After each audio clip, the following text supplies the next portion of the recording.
December 16, 1944. The Ardennes Forest. The snow falls in thick, suffocating curtains across the Belgian wilderness, each flake another layer of white death draping over men who can no longer feel their fingers. The temperature has plummeted to 15 degrees below zero. Soldiers huddle in foxholes that have become frozen graves for the living, their breath crystallizing in the air, their weapons seized by ice so complete that triggers won't pull and bolts won't slide. This is not just winter. This is an executioner. The trees stand like skeletal witnesses to what is unfolding, the largest German offensive since the invasion of France, a desperate gamble by Adolf Hitler to split the Allied armies and capture the vital port of Antwerp.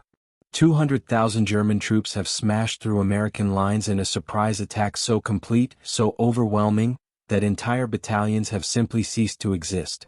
Men who were drinking coffee at dawn are dead or captured by dusk. In the town of Bastogne, 11,000 American paratroopers are surrounded, cut off, encircled by 4 German divisions. No supply lines. No reinforcements. No hope. The snow continues to fall, and with it, the realization spreads through Allied command like poison. They are losing. The Western Front, which seemed so secure just 72 hours ago, is collapsing. The Germans are advancing 20 miles a day. The weather has grounded all aircraft. No air support, no supply drops, no reconnaissance. The Allies are fighting blind in a frozen hell. And then, in this moment of absolute crisis, one man speaks 4 words that will change everything. I can attack in 48 hours. General George S. Patton Jr. has just made a promise that every military expert in the room believes is impossible. To pivot an entire army, 250,000 men, thousands of vehicles, tons of ammunition and supplies, 90 degrees north through the worst winter Europe has seen in decades, and do it in 2 days. This is not strategy. This is madness. Or is it genius? What happened in those 48 hours would become one of the most extraordinary military maneuvers in modern warfare. A winter strategy so shocking, so audacious, that it would save thousands of lives, break the back of Hitler's last offensive, and cement one man's legend forever. But it would also reveal truths about leadership, sacrifice, and the terrible arithmetic of war that haunt us still. George Smith Patton Jr. was not a man. He was a force of nature wrapped in polished brass and profanity. At 59 years old, he commanded the Third Army with an intensity that terrified his subordinates and infuriated his superiors. He wore twin ivory-handled revolvers on his hips, not for show, but because he believed a commander must be ready to kill or die at any moment. His voice could strip paint from walls. His vocabulary was so profane that even hardened combat veterans blushed.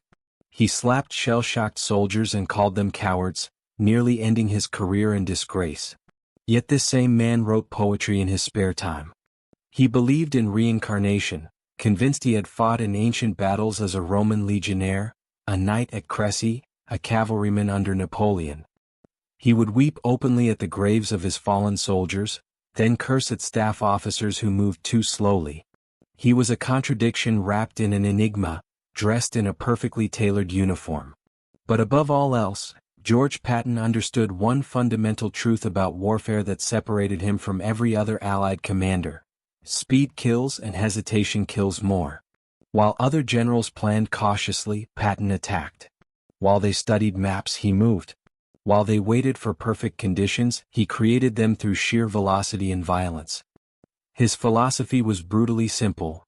A good plan violently executed now is better than a perfect plan executed next week. The numbers bore out his genius. Since landing in France after D-Day, Patton's Third Army had advanced further and faster than any army in military history. They liberated more territory, captured more enemy soldiers, and did it with fewer casualties than forces moving half as fast. Between August and December 1944, his army covered 600 miles, liberated 12,000 towns, and destroyed or captured tens of thousands of German troops. But this success came with friction. Supreme Allied Commander Dwight Eisenhower found Patton nearly impossible to control. Field Marshal Bernard Montgomery, the British commander, despised him. Many saw Patton as reckless, glory-obsessed, a dangerous cowboy playing at war.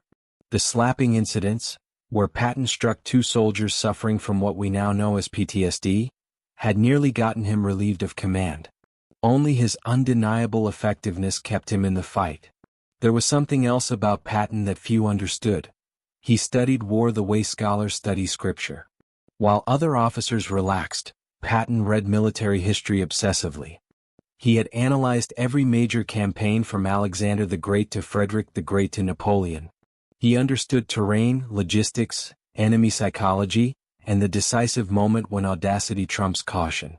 And in December 1944, that obsessive preparation was about to pay dividends in ways no one could anticipate. Because while the German offensive was catching everyone else by surprise, Patton had been watching, waiting. His intelligence officers had detected unusual German activity weeks earlier. Troop movements, radio silence, the subtle indicators that something massive was brewing. So Patton had done something extraordinary. He had prepared for a battle no one else believed was coming. In secret, away from Allied headquarters, he had ordered his staff to draw up contingency plans. 3 different scenarios for pivoting his army northward if the Germans attacked through the Ardennes. Routes were mapped. Supply chains were calculated. Orders were pre-written, waiting only for dates and times to be filled in. When other commanders were surprised by the German offensive, Patton was ready. This was not luck. This was not genius born in a moment of crisis. This was preparation meeting opportunity, the hallmark of strategic brilliance. But being prepared and executing the impossible are 2 very different things. What Patton was about to attempt had never been done before in military history, and most experts believed it simply couldn't be done at all. On December 19, 3 days into the German offensive, Patton received the summons that would test everything he believed about warfare, leadership, and his own legend. Eisenhower wanted to see him. Immediately. The crisis meeting that was about to unfold in the war room at Verdun would become one of the most famous moments in military history. The conversation where audacity met desperation, where one man's confidence would either save thousands of lives or doom them. Patton packed his bags, checked his revolvers, and headed north through the snow. He had been waiting for this moment his entire life. To understand what made Patton's strategy so shocking, you must first understand the hell that was the Ardennes in December 1944. The Ardennes forest is not a place, it is a maze of nature designed to swallow armies whole. Stretching across eastern Belgium and Luxembourg into Germany, the Ardennes is 75 miles of dense woodland, steep ravines, narrow roads, and river valleys that funnel movement into predictable kill zones. The forests are so thick that in summer, sunlight barely reaches the ground. In winter, they become a frozen labyrinth where visibility drops to mere yards and every shadow could conceal an enemy position. The terrain itself is a weapon. Roads are few and primitive. Most are single-lane tracks carved through forests, winding along ridgelines and valley floors, turning into rivers of mud or ice depending on the temperature. There are only a handful of towns, small villages clustered around crossroads that become strategic choke points. Control the crossroads, control movement. Lose them and an entire army grinds to a halt. This is why the Ardennes was lightly defended. Allied intelligence considered it impassable for large-scale armored operations. The Americans had positioned inexperienced divisions there for rest and training, assuming the difficult terrain made a major German attack impossible. They were catastrophically wrong. Hitler saw what the Allies missed. The same terrain that made offense difficult made defense nearly impossible. An attacking force that achieved surprise could punch through quickly, then use the narrow roads to prevent reinforcements from reaching the breakthrough. The Ardennes wasn't a barrier, it was a doorway if you had the audacity to kick it open. And on December 16, 1944, Hitler kicked with everything he had left. Operation Watch on the Rhine, the German code name, was the last great gamble of the Third Reich. Hitler scraped together 250,000 troops, nearly 1,500 tanks and assault guns and 2,000 artillery pieces.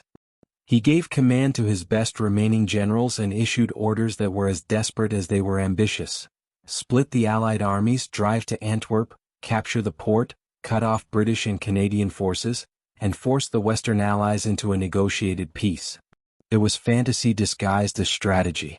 But for 72 hours it looked like it might actually work. The attack began at 5:30 in the morning with an artillery barrage so intense that soldiers 20 miles away felt the ground shake.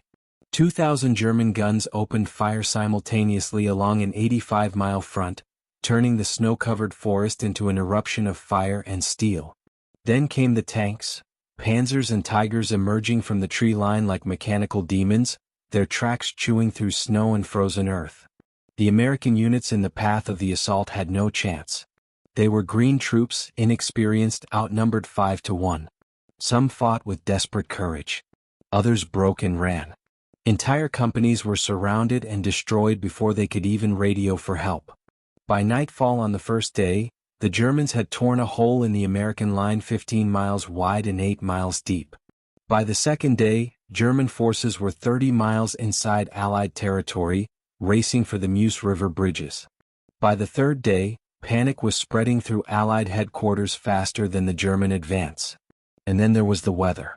The winter of 1944 was brutal even by European standards. Temperatures plunged below 0 Fahrenheit. Snow fell in blizzards that lasted for days, accumulating in drifts 8 feet high. Fog rolled through the valleys so thick that soldiers couldn't see their hands in front of their faces. The cold was so savage that engine oil turned to sludge, diesel fuel gelled into useless jelly, and men lost fingers to frostbite in minutes of exposure. This weather became Germany's greatest ally. It grounded the Allied air forces completely. No fighter bombers could strafe German columns. No reconnaissance planes could spot enemy movements. No supply planes could drop ammunition or medicine to surrounded units. The technological advantage that had defined Allied operations since D-Day, total air superiority, vanished into the clouds. The Americans fought blind, freezing, and desperate. Nowhere was this desperation more acute than in the small Belgian town of Bastogne. Bastogne meant nothing in itself, just 7,000 civilians living around a market square. But geography made it invaluable. 7 major roads converged on Bastogne like spokes on a wheel. Control those roads and you controlled movement through the entire southern Ardennes. Lose Bastogne and the German advance could flow freely westward. The 101st Airborne Division, the legendary Screaming Eagles, who had parachuted into Normandy on D-Day, was rushed to Bastogne with orders to hold at all costs. 11,000 paratroopers against 4 German divisions, 30,000 strong. By December 20th, the encirclement was complete. Bastogne was an island, surrounded on all sides by German forces that outnumbered the defenders 3-1. The Americans had no winter clothing, dwindling ammunition, and medical supplies running out. Wounded men lay in frozen cellars, their blood turning to ice on the stone floors. On December 22nd, German commanders sent a delegation under a white flag. The message was simple: surrender or be annihilated. The Germans would give the Americans 2 hours to decide. Brigadier General Anthony McAuliffe, commanding the 101st, read the surrender demand and gave a response that would become legend. One word. 4 letters.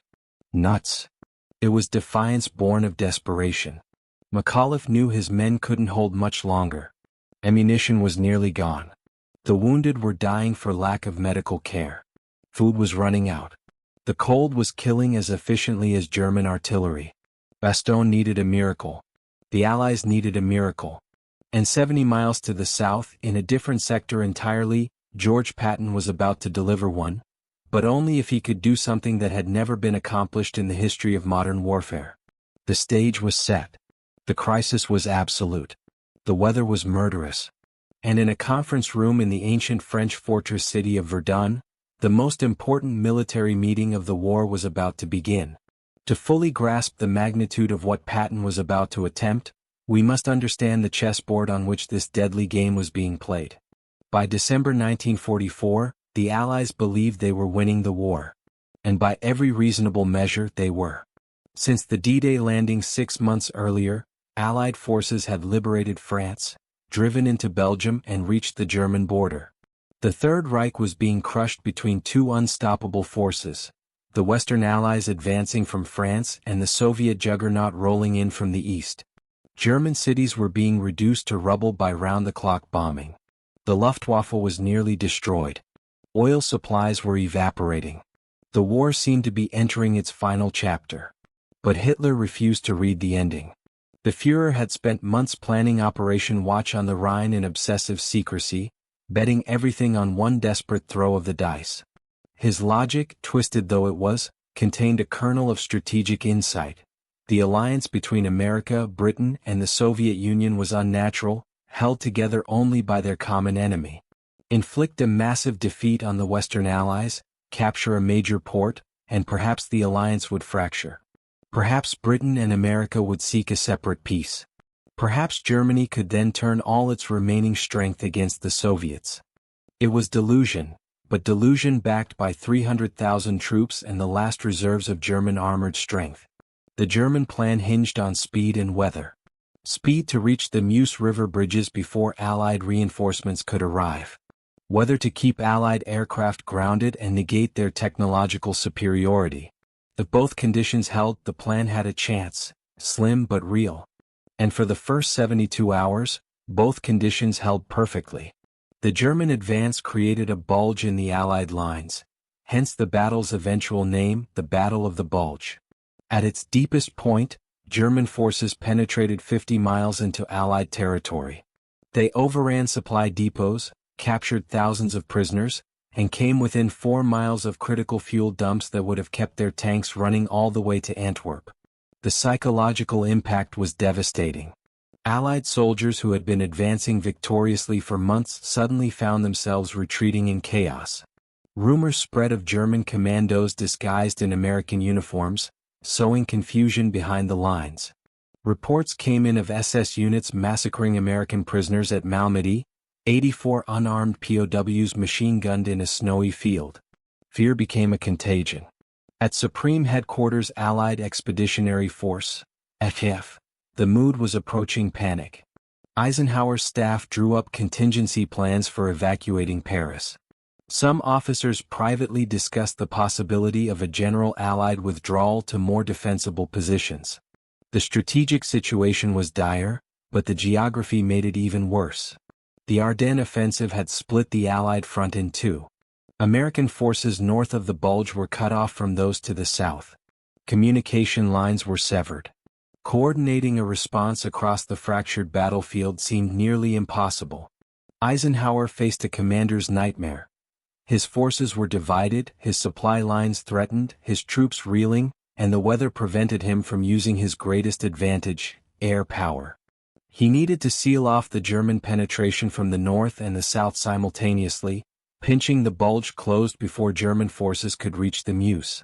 For the northern response, he had British Field Marshal Montgomery and the American 1st and 9th Armies. They would push south, attempting to contain the German advance from above. But the southern response was the real problem. To relieve Bastogne and cut off the German advance from below, Eisenhower needed a massive force to attack northward immediately. Not in a week. Not when conditions improved. No. And there was only one army in position that could possibly attempt it, Patton's Third Army. But Patton's Third Army was 75 miles south of Bastogne, fighting its own battles against German defenses along the Saar River.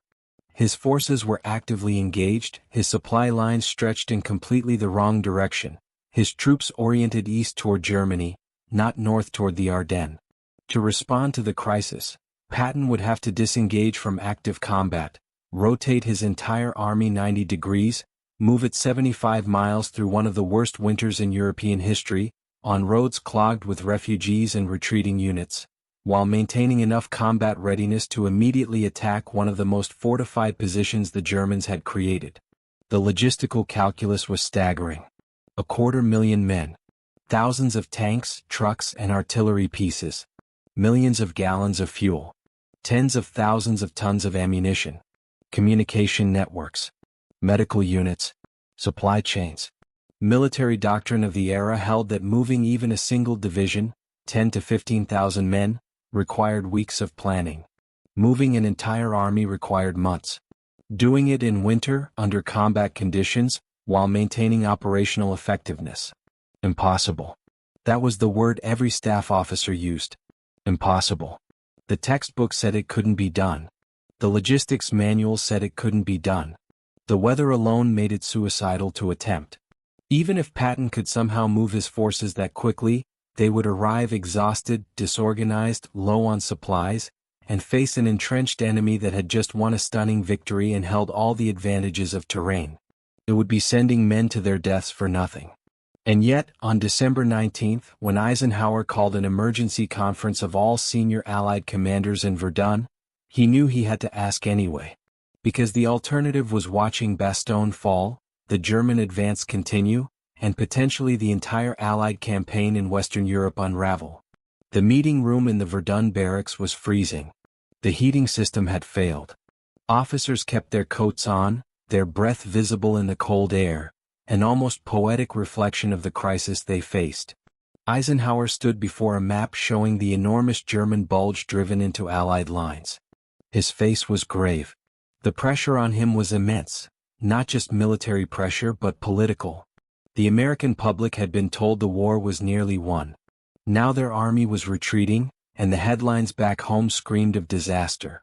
The present situation is to be regarded as one of opportunity for us and not of disaster, Eisenhower began, his voice steady despite the crisis. There will be only cheerful faces at this conference table. It was a commander trying to rally morale through sheer force of will. But everyone in that room knew the situation was desperate. Eisenhower outlined the plan: contain the German advance from north and south, cut it off, destroy it. Then he turned to the critical question: who could attack from the south and how quickly? Every eye in the room turned to George Patton. George Patton sat at the conference table in Verdun, his jaw set, his eyes scanning the map with an intensity that made other officers uncomfortable. While Eisenhower explained the crisis, Patton remained silent, but his mind was calculating, measuring, planning. He had been expecting this moment. For 3 days since the German offensive began, he had watched the situation develop with the cold clarity of a predator identifying opportunity in chaos. Eisenhower finished his briefing and turned to face his most aggressive, most controversial and perhaps most brilliant field commander. George, I want you to halt your current offensive, pull out of the Saar and move north to counterattack. How soon can you start? The room fell into absolute silence. Every officer present understood what was being asked. This wasn't a simple redeployment.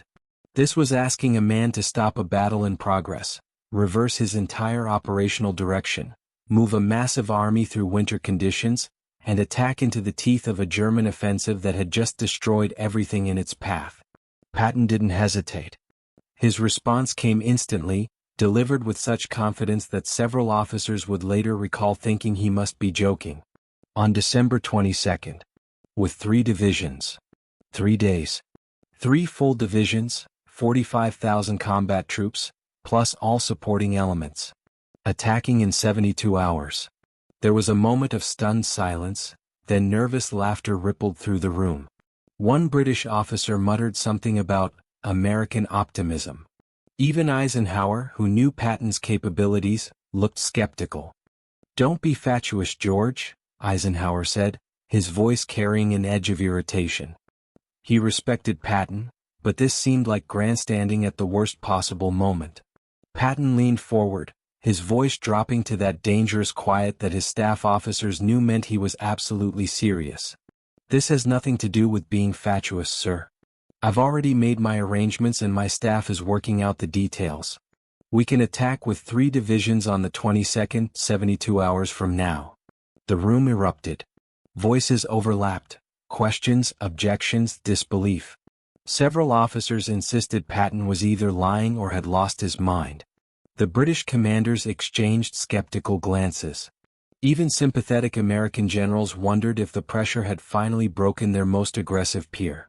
One officer demanded to know how Patton could possibly have made arrangements when he'd only learned of the crisis minutes ago. Another pointed out that the Third Army was actively engaged in combat. You couldn't just disengage from battle like flipping a light switch. But Patton wasn't bluffing and he wasn't grandstanding. He pulled out a small notebook and began reading off details with machine gun precision.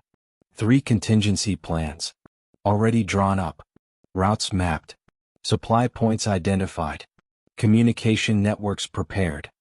His staff had been working on these scenarios for days, ever since his intelligence officers detected the unusual German activity that preceded the offensive. Plan A: attack with the 4th Armored Division leading, followed by the 26th and 80th Infantry Divisions, axis of advance through Arlon to Bastogne. Plan B: broader front attack if weather permitted air support, adding additional divisions. Plan C: emergency thrust if Bastogne was on the verge of falling, maximum speed with lighter forces. He had march tables, fuel calculations, artillery support coordinates, contingency routes if primary roads were blocked.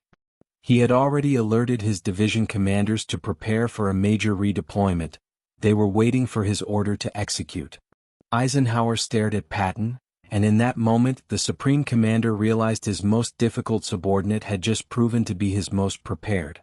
While everyone else had been caught flat-footed by the German surprise, Patton had been planning for it. "When can you attack?" Eisenhower asked again, this time without skepticism. "The morning of December 22nd, sir. 48 hours from right now." Eisenhower made his decision. "I want your initial blow to be a strong one. I need more than 3 divisions." Patton's response was immediate: "I'll make it 6 divisions. But it will take 72 hours instead of 48. The negotiation continued. Patton argued for speed, hit them fast with whatever he could move quickly. Others argued for strength, wait longer, commit more force, ensure success. The debate bounced back and forth, officers proposing variations, questioning assumptions, challenging logistics. Through it all, Patton remained adamant. He could do what he said he could do. Every officer in his army, from corps commanders down to company captains, had sealed orders already prepared. The moment he gave the word, the entire machine would begin moving. Finally, Eisenhower made his decision. Patton would attack with 3 divisions initially, expanding to 6 as additional forces completed the pivot. The attack would begin on December 22nd, 72 hours from the conference. Then Eisenhower asked the question that revealed how desperate the situation truly was: "What are your chances of success?" Patton met his commander's eyes without flinching. "Certain. This will make the German position untenable. We'll break through to Bastogne and cut their offensive in half." It was vintage Patton, absolute confidence bordering on arrogance. But beneath the bravado was cold calculation. He knew his troops. He knew his officers. He knew what his army could do because he had trained them to do exactly this. Move fast, hit hard, never give the enemy time to recover. As the conference broke up and officers filed out into the cold Verdun afternoon, Patton remained behind briefly. He and Eisenhower spoke quietly, away from the others. What was said in that private moment remains unknown, but witnesses reported that when Patton emerged, his face carried an expression they had never seen before. Not excitement. Not aggression. But something deeper: purpose. This was the moment his entire career had been building toward. All the training. All the studying. All the battles from North Africa to Sicily to France. Everything had been preparation for this, the impossible task that everyone said couldn't be done. Patton walked out into the snow, climbed into his staff car, and gave his driver a simple instruction: back to headquarters. Maximum speed. The clock was ticking. He had 72 hours to move 250,000 men, pivot an entire army, and save 11,000 paratroopers surrounded in a frozen Belgian town that most Americans had never heard of. 72 hours to achieve the impossible. 72 hours to cement his legend or destroy it forever. He reached headquarters, strode into the operations room where his staff was waiting, and spoke the words that launched one of the most extraordinary military movements in history. "Gentlemen, we attack in 3 days. Execute Operation Nickel." The room exploded into controlled chaos, officers grabbing phones, runners sprinting to dispatch riders, radios crackling to life. Orders flowed down the chain of command like electricity through copper wire. And on frozen roads across eastern France, 250,000 men began preparing to perform a miracle. Or die trying. What Patton had just promised was, by every reasonable standard, impossible. To understand why, you must grasp the sheer scale and complexity of moving an army. This isn't a matter of soldiers walking down a road. This is orchestrating a mechanical beast of staggering proportions. Thousands of moving parts that must all function in perfect synchronization or the entire operation collapses into chaos. Patton's Third Army consisted of approximately 250,000 men.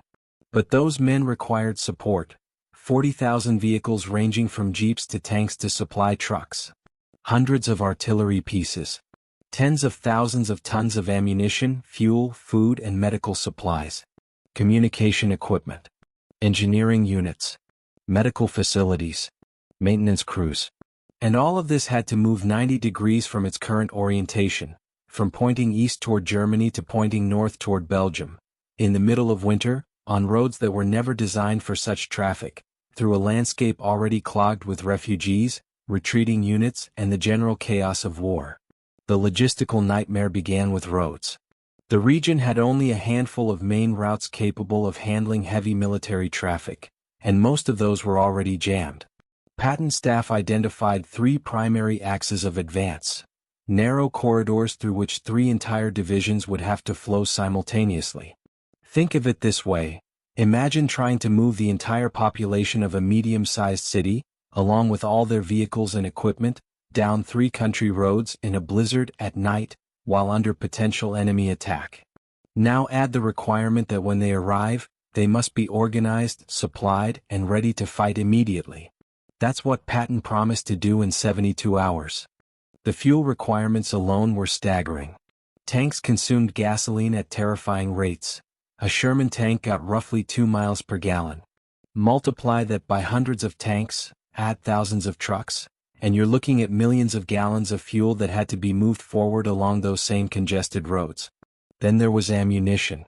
An artillery battalion could fire thousands of shells in a single day of combat. Patton was moving the equivalent of 6 full divisions, each requiring continuous resupply of every caliber from rifle rounds to massive howitzer shells. The weather made everything exponentially harder. Temperatures remained below freezing. Snow continued to fall. Roads that were merely crowded in good weather became impassable death traps in ice storms. Vehicles skidded off narrow roads into ditches. Trucks jackknifed, blocking entire columns for hours. Engines froze. Men froze. But the most dangerous part wasn't the movement itself. It was the disengagement. Patton's army was actively fighting when he received the order to pivot north. You cannot simply stop a battle and walk away. The Germans facing the Third Army were still shooting, still defending, still dangerous. If they detected that American forces were pulling back, they could launch counterattacks that would turn an orderly withdrawal into a massacre. Patton's staff had to choreograph a complex dance: hold positions with minimal forces while pulling the bulk of units out of the line, replace attacking units with defensive ones, hand over entire sectors to other Allied formations, all while making it appear that nothing had changed. It was like performing surgery while running a marathon. And it had to happen in absolute secrecy. If German intelligence discovered that the Third Army was disengaging and moving north, they could redeploy to counter the threat. Surprise was essential. Patton's operations officer, Colonel Halley Maddox, later described those 72 hours as organized chaos held together by sheer force of will. Staff officers worked around the clock, surviving on coffee and adrenaline. Radio networks burned white-hot with encrypted orders. Dispatch riders raced through snowstorms carrying sealed instructions to forward units. The division commanders, men like Major General Hugh Gaffey of the 4th Armored, John Milliken of 3 Corps, Manton Eddy of 12 Corps, opened their sealed contingency orders and immediately began executing plans they had rehearsed but never believed would actually be needed. Thousands of individual decisions had to be made correctly. Which units moved first? Which roads did they take? Where were fuel dumps established? How were medical evacuation routes maintained? What happened if a bridge was destroyed or a road blocked? Every decision created cascading consequences. Choose the wrong route, and you could create a traffic jam that delayed an entire division by 12 hours. 12 hours that could mean the difference between reaching Bastogne in time or arriving to find the defenders slaughtered. Patton drove the operation with relentless personal energy. He appeared at forward headquarters without warning, demanding updates, challenging assumptions, pushing commanders to move faster. His presence was electric. Officers who hesitated found themselves verbally eviscerated in language so profane it became legendary. But he also inspired. Patton had a genius for understanding what soldiers needed to hear. He visited frontline units personally, standing in the snow, telling troops in his high-pitched voice that they were about to do something no army in history had done. That they were going to save their surrounded brothers. That the Germans thought Americans were soft, and they were about to prove the Germans catastrophically wrong. His soldiers believed him. More importantly, they believed in themselves because he believed in them. On the evening of December 21st, 24 hours before the attack was scheduled to begin, Patton's headquarters received confirmation that advance elements of the 4th Armored Division had reached their jump-off positions north of Arlon. Behind them, stretched along 70 miles of snow-covered roads, the rest of the Third Army flowed northward in a river of steel and determination. They had done it. Against all odds, against every textbook, against the weather and the terrain and the chaos of war, they had pivoted an entire army in 72 hours. Now came the hard part, the attack itself. But strategy and logistics are abstractions. Numbers on maps. Lines drawn by officers in warm rooms. The reality of what Patton ordered was experienced by men freezing in the snow, and their story deserves to be told. Private First Class James Hendricks, 4th Armored Division, wrote in his diary on December 22nd, "Started moving before dawn. So cold my hand stuck to my rifle. We don't know where we're going, just that it's north and it's bad. The lieutenant said we're saving someone. Hope someone saves us too." This was the ground truth of Patton's winter strategy. Young men, most barely 20 years old, climbing into frozen tanks and trucks, their uniforms inadequate for the brutal cold, heading toward a battle none of them fully understood. The temperature on December 22nd was 12 degrees Fahrenheit. With wind chill it felt like 20 below zero. Soldiers wrapped themselves in blankets, scarves, anything they could find. Frostbite casualties began mounting before the first shot was fired. Men lost fingers and toes simply from the march north. Tank crews had it worst. Inside a steel box in sub-zero temperatures, the metal leached heat from any body part that touched it. Tankers learned quickly, never touch bare metal with bare skin, or you'd leave flesh behind. Engine compartments were the only warm places, and off-duty crew members huddled there, breathing exhaust fumes because it was better than freezing. The advance began in darkness, columns of vehicles crawling north with blackout lights, tiny slits of illumination barely visible even from a few feet away. The roads were sheets of ice. Vehicles slid, crashed, broke down. Recovery crews worked frantically to clear wrecks before entire columns backed up for miles. And through it all the men kept moving.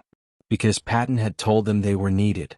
Because their brothers were dying in Bastogne. Because turning back wasn't an option. On December 22nd, as his forces began their attack, Patton did something that would become one of the most controversial and talked about moments of his career. He called for his chaplain. Colonel James O'Neill found Patton in his office, staring at maps, his face drawn with tension. The general looked up and made an extraordinary request. "Chaplain, I want you to write a prayer for good weather. I'm tired of these soldiers having to fight mud and floods as well as Germans. See if we can't get God working with us." O'Neill was stunned. Patton wanted a prayer. For weather. To be printed and distributed to every soldier in the Third Army. "Sir," O'Neill replied carefully, "it's going to take a pretty thick rug for that kind of praying." Patton's response was immediate and fierce. "I don't care if it takes a flying carpet. I want the praying done." O'Neill wrote the prayer that night. It was simple, direct, quintessentially American. "Almighty and most merciful Father, we humbly beseech Thee, of Thy great goodness, to restrain these immoderate rains with which we have had to contend. Grant us fair weather for battle. Graciously hearken to us as soldiers who call upon Thee that, armed with Thy power, we may advance from victory to victory, and crush the oppression and wickedness of our enemies, and establish Thy justice among men and nations. Amen." 250,000 copies were printed and distributed. Soldiers received small cards with the prayer on one side and Christmas greetings on the other. Some found it inspiring. Others thought it was madness. Most just folded it into their pockets and kept fighting. And then, on December 23rd, something happened that believers called divine intervention and skeptics called meteorological coincidence. The weather broke. After days of impenetrable cloud cover, the skies cleared. Temperatures remained brutally cold, but visibility became perfect. And with clear skies came what the Germans had feared most: Allied air power. Hundreds of fighter bombers took to the air. P-47 Thunderbolts and P-51 Mustangs screaming down from clear blue skies to strafe German columns, destroy supply trucks, and blast enemy positions. Heavy bombers struck deep into German logistics networks. Transport planes dropped supplies to the surrounded garrison at Bastogne, ammunition, medicine, food raining down in multicolored parachutes. The psychological impact on both sides was immense. American troops, who had been fighting blind for a week, suddenly had eyes in the sky again. German soldiers, who had advanced with impunity under cloud cover, now scrambled for cover every time they heard an aircraft engine. Patton's advance, which had been grinding forward through determined German resistance, suddenly accelerated. The 4th Armored Division, led by Lieutenant Colonel Creighton Abrams, the man for whom the M1 Abrams tank would later be named, drove forward with relentless aggression. They weren't trying to fight methodically. They were racing against time. Every hour mattered. Inside Bastogne, the defenders were down to their last reserves of ammunition. Medical supplies were exhausted. Wounded men lay in frozen cellars, dying of infections that antibiotics could have cured. The Germans were preparing a final, overwhelming assault. Abrams pushed his forces beyond normal limits. Tanks that broke down were abandoned. Units that encountered strong resistance bypassed them. Leave them for follow-on forces, keep moving toward Bastogne. The 4th Armored left a trail of destroyed vehicles, exhausted men, and shattered German positions in its wake. But the Germans weren't collapsing. They fought with the desperation of men who knew their own offensive had failed and they were now the ones trapped. Every village became a battlefield. Every crossroad saw combat. The advance was measured not in miles per hour but in yards per hour, paid for in blood and steel. December 23rd, December 24th, Christmas Eve, and Patton's forces were still fighting through German defenses, still 5 miles from Bastogne. Inside the surrounded town, the defenders could hear the sound of battle getting closer. Artillery rumbling in the distance, the distinctive crack of American tanks' guns. Close, but not close enough. On Christmas Day, soldiers on both sides observed the holiday in whatever way they could. Some prayed. Some wrote letters they feared would never be mailed. Some just stared into the distance, thinking of homes that seemed impossibly far away. And on December 26, 1944, at 4:45 in the afternoon, Lieutenant Charles Boggess of the 4th Armored Division, commanding the lead tank in Abrams' column, broke through the final German defensive line and made radio contact with the 101st Airborne. The siege of Bastogne was broken. 11,000 men who had been surrounded, outgunned, freezing, and facing annihilation were saved. The German offensive, which had been Hitler's last desperate gamble, was stopped. The tide had turned. Patton had done the impossible. In 6 days he had pivoted an army, marched 75 miles through winter conditions, fought through determined enemy resistance, and achieved what every military expert said couldn't be done. But the cost was staggering. The Third Army suffered nearly 15,000 casualties in those 6 days, killed, wounded, captured, or missing. Entire companies were reduced to fractions of their strength. Battalions that went into battle with 800 men came out with 300. And the battle wasn't over. Breaking the siege was one thing. Destroying the German offensive entirely would take another month of brutal winter fighting. The Battle of the Bulge would ultimately become the bloodiest battle American forces fought in World War II. Nearly 90,000 American casualties, including 19,000 killed. But the strategic outcome was never in doubt after December 26. Hitler had gambled everything and lost. The forces committed to the Ardennes offensive, Germany's last mobile reserves, were being systematically destroyed. The road to Berlin was open. In the end, what Patton accomplished in those 6 days transcended military tactics and entered the realm of strategic legend. The relief of Bastogne didn't just save 11,000 paratroopers. It broke the back of Hitler's final offensive and fundamentally altered the trajectory of the war in Europe. The German forces committed to the Ardennes, 3 entire armies, the last mobile reserves of the Third Reich, were systematically destroyed over the following month. Tanks, artillery, and trained soldiers that Germany could never replace were lost in Belgian snow. Hitler had bet everything on splitting the Allied armies and forcing a negotiated peace. Instead, he accelerated his own downfall. By late January 1945, the Battle of the Bulge was over. By February, Allied forces had closed to the Rhine River. By April, they were deep inside Germany itself. The war in Europe would end less than 5 months after Patton's winter offensive began. But the numbers tell only part of the story. What happened in those frozen forests revealed something deeper about leadership, preparation, and the capacity of human beings to achieve what seems impossible. Patton's winter strategy worked not because of some momentary flash of genius, but because of preparation that stretched back months and even years. While other commanders were surprised by the German offensive, Patton had been watching, anticipating, planning. His intelligence officers had detected the warning signs. His staff had drawn up contingency plans. His division commanders had rehearsed potential scenarios. When crisis arrived, Patton didn't need to invent a solution. He executed a plan that already existed. This is the first lesson of Bastogne. True strategic brilliance isn't improvisation under pressure. It's preparation before the pressure arrives. Patton understood that battles are won in the planning rooms and training grounds long before the first shot is fired. The second lesson is about speed and decision-making. While other commanders debated and calculated and waited for perfect information, Patton moved. He understood that in warfare, and perhaps in all high-stakes endeavors, a good decision executed immediately beats a perfect decision executed too late. The Third Army's pivot wasn't flawless. Mistakes were made. Units took wrong turns. Supply problems developed. But the overwhelming momentum of the movement, the sheer audacity of it, created its own advantages.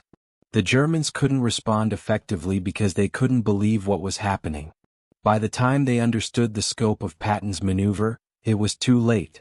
But we must also confront the darker truths of Patton's strategy. Those 15,000 American casualties in 6 days weren't statistics. They were young men who died or were maimed in frozen fields far from home. Patton's aggression saved lives in Bastogne but cost lives in the advance. Every commander faces this brutal arithmetic. Sacrifice some to save more. Risk casualties now to prevent greater casualties later.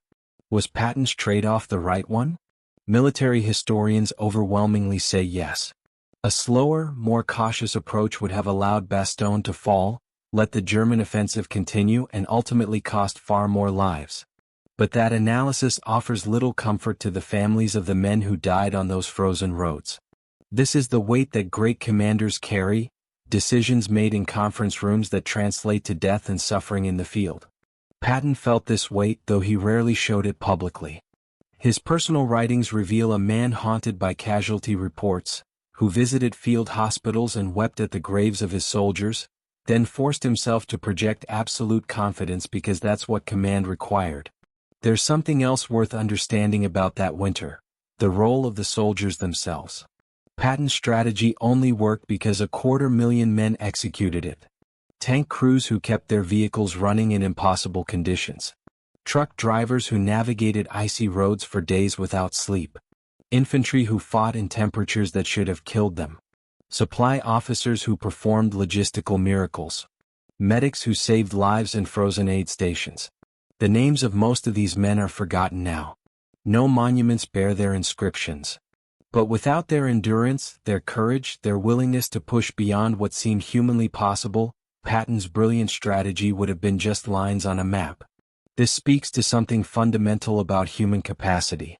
We are capable of extraordinary things when we believe in the mission, trust the leadership, and commit to something larger than ourselves. The soldiers of the Third Army weren't superhuman. They were cold, scared, exhausted men who kept going anyway because their brothers needed them. And what of Patton's prayer? Did divine intervention clear the skies, or was it simply meteorological chance?